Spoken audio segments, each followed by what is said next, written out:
নমস্কার, আমি সীমা মিত্র। আজ আমার নিবেদনে যে কবিতাটি কবিগুরুর লেখা, আমি। আমারই চেতনার রঙে পান্না হলো সবুজ, চুনি উঠল রাঙা হয়ে। আমি চোখ মেললুম আকাশে, জ্বলে উঠল আলো পূবে পশ্চিমে।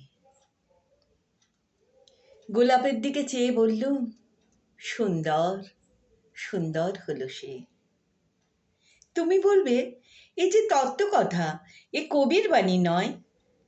আমি বলবো, এ সত্য, তাই এ কাব্য।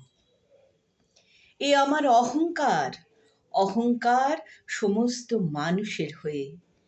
মানুষের অহংকার পটেই বিশ্বকর্মার বিশ্বশিল্প। তত্ত্বজ্ঞানী জপ করছেন নিঃশ্বাসে প্রশ্বাসে, না না না, না পান্না, না চুনি, না আলো, না গোলাপ, না আমি, না তুমি।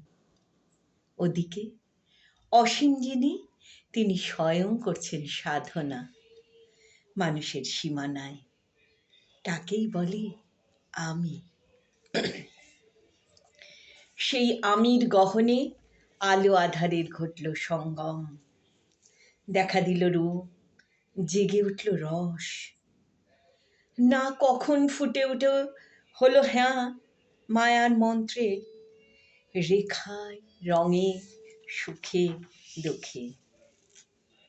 একে বলো না তত্ত্ব, আমার মন হয়েছে পুলকিত।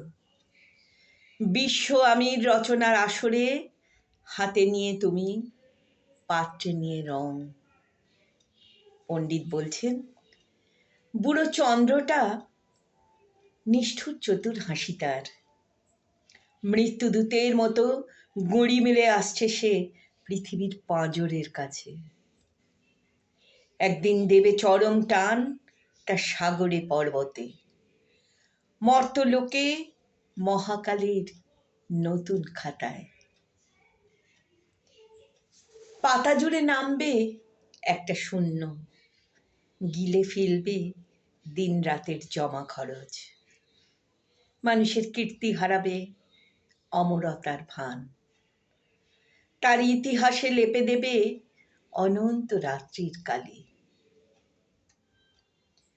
মানুষের যাবার দিনের চোখ বিশ্ব থেকে নিকিয়ে নেবে রং। মানুষের যাবার দিনের মন ছানিয়ে নেবে রস। শক্তির কম্পন চলবে আকাশে আকাশে, জ্বলবে না কোথাও আলো। বিনাহীন সভায় যন্ত্রীর আঙুল নাচবে, বাজবে না সুর। সেদিন কবিত্বহীন বিধাতা একা রবেন বসে নীলিমাহীন আকাশে, ব্যক্তিত্ব হারা অস্তিত্বের গণিত তত্ত্ব নিয়ে। তখন বিরাট বিশ্বভুবনে দূরে দূরান্তে অনন্ত অসংখ্য লোকে লোকান্তরে এ বাণী ধ্বনিত হবে না কোনোখানে, তুমি সুন্দর, আমি ভালোবাসি। বিধাতা কি আবার বসবেন সাধনা করতে যুগ যুগান্তর ধরে? প্রলয় সন্ধ্যায় জপ করবেন, কথা কও কথা কও, বলবেন বলো তুমি সুন্দর, বলবেন বলো আমি ভালোবাসি। নমস্কার।